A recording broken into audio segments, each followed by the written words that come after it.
Neat అవకతవకలపై హైదరాబాద్లో విద్యార్థి సంఘాలు రోడ్డెక్కాయి.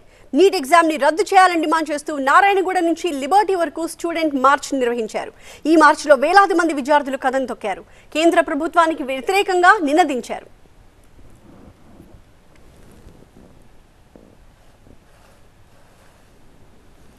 నీట్ పరీక్షలో జరిగిన తప్పిదాలపై సిట్టింగ్ జడ్జితో విచారణ జరపాలని డిమాండ్ చేశారు విద్యార్థి సంఘాల నేతలు. విద్యార్థులకు జరిగిన అన్యాయంపై ప్రధాని మోదీ క్షమాపణ చెప్పాలని ఎమ్మెల్సీ బల్మూరి వెంకట్ డిమాండ్ చేశారు. నేషనల్ టెస్టింగ్ ఏజెన్సీని రద్దు చేయాలన్నారు.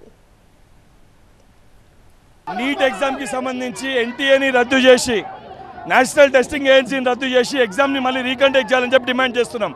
బీజేపీ పార్టీకి చిత్తశుద్ధి లేకుండా ఎవరైతే ప్రదీప్ కుమార్ జోషి ఉన్నాడో ఉద్దేశపూర్వకంగా గతంలో వ్యాపం స్కామ్ అప్పుడు కూడా ఆయన మధ్యప్రదేశ్లో యూపీఎస్సీ చైర్మన్గా ఉండే. సో విద్యార్థుల నమ్మకాన్ని కోల్పోతారు కాబట్టి విద్యార్థులకి భరోసా కల్పించి తక్షణమే నీట్ ఎగ్జామ్ని క్యాన్సిల్ చేయాలని చెప్పి నరేంద్ర మోడీ గారు కూడా బహిరంగ క్షమాపణ 24 లక్షల మంది విద్యార్థులకి వాళ్ళ తల్లిదండ్రులకు చెప్పాలని చెప్పి డిమాండ్ తోటి ఈరోజు పెద్ద ఎత్తున కేంద్రానికి ఒక హెచ్చరిక జారీ చేయడానికి అన్ని విద్యార్థి యువజన సంఘాలతోటి పెద్ద ఎత్తున ఈరోజు నిరసన కార్యక్రమం చేపడుతున్నాం. మరోవైపు నీట్ పరీక్షని రద్దు చేయాలంటూ బీఆర్ఎస్పీ ఆందోళన బాటపట్టింది. రాజ్ భవన్ ముట్టడికి ప్రయత్నించారు స్టూడెంట్స్. ఆందోళనకారులను పోలీసులు అడ్డుకున్నారు. వారిని అరెస్ట్ చేసి స్టేషన్ కి తరలించారు.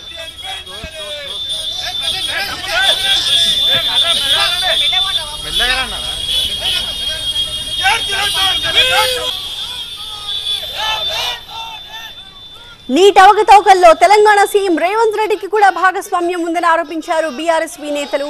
తెలంగాణ విద్యార్థులకు అన్యాయం జరిగితే సీఎం క్యాంప్ ఆఫీస్ ని ముట్టడిస్తామని హెచ్చరించారు. నీటిని రద్దు చేసే వరకు రాష్ట్ర ప్రభుత్వం చొరవ తీసుకోవాలి.